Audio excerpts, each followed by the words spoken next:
Seni senden çok seven biri var. Sen onu hiç vakt görmedin ey yar, görmedin ey yar.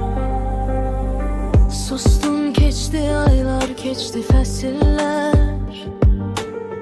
Bitti sana karşı olan o hisler. Sen gelende her şey bitmişti. Bu kalp sevgiye nifret etmişti. Seni senden çok seven biri var. Sen onu hiç vakt görmedin ey yar, görmedin ey yar.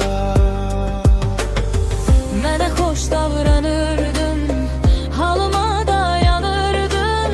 Sen de mi aldadırdın seni seven bu kalbi? Seni senden çok seven biri var. Sen onu hiç vakt görmedin ey yar, görmedin ey yar.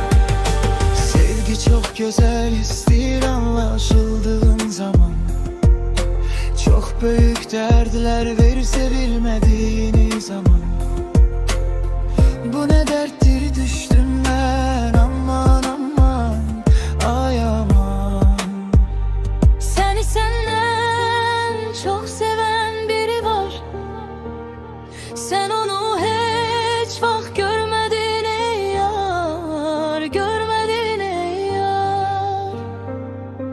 Sevgiden evvel uşak olan insan sevenden sonra büyürmüş.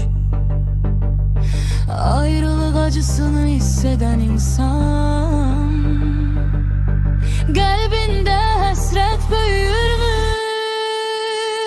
Seni senden